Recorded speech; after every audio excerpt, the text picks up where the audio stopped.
একটি সবুজ শ্যামল গ্রাম, চারপাশে ধানক্ষেত আর পাখির ডাক। সেই গ্রামে বাস করত এক দরিদ্র কৃষক, হরিদাস। সারাদিন মাঠে পরিশ্রম করেও তার ঘরে খাবারের অভাব ছিল।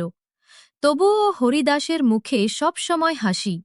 সে বিশ্বাস করত সত্যি আর পরিশ্রমের পথেই সুখ আছে।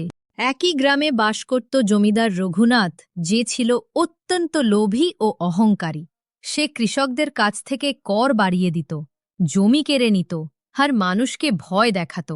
হরিদাস একদিন জমিদারকে বলল, দেনা দিয়ে মানুষ বাঁচে না রঘুনাথ বাবু, দয়া করে কিছু মাফ করুন। এই পৃথিবীতে দয়া নয়, ধনী সব। সেই রাতে হরিদাস স্বপ্নে এক বৃদ্ধ ঋষিকে দেখল।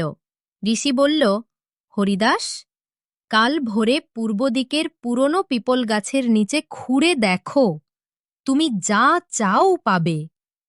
পরদিন সকালে হরিদাস সেখানে গিয়ে খুঁড়ল, আর বেরিয়ে এলো একটি সোনার হাঁড়ি।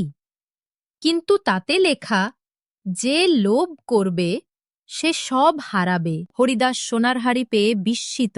সে হাঁড়িটা ঘরে নিয়ে এলো, কিন্তু ব্যবহার করল না। তার স্ত্রী বলল, চলো আমরা এটা দিয়ে গরিবদের সাহায্য করি। হরিদাস রাজি হল। তারা হাঁড়ির স্বর্ণ বিক্রি করে গ্রামের গরিবদের খাদ্য ও পোশাক দিল।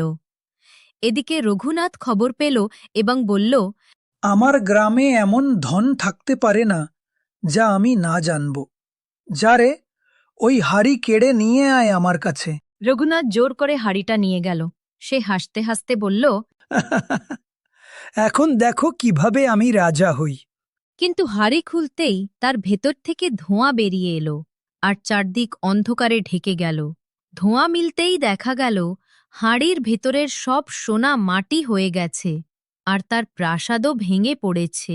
রঘুনাথ হাঁটু গেড়ে হরিদাসের পায়ে পড়ে বলল, আমাকে ক্ষমা করো, আমি বুঝেছি লোভ মানুষের সর্বনাশ করে। মানুষ যদি ভাগ করে খেতে শেখে তখনই সুখ আসে। গ্রামের লোকেরা হরিদাসকে সোনার মন বলে ডাকতে শুরু করল।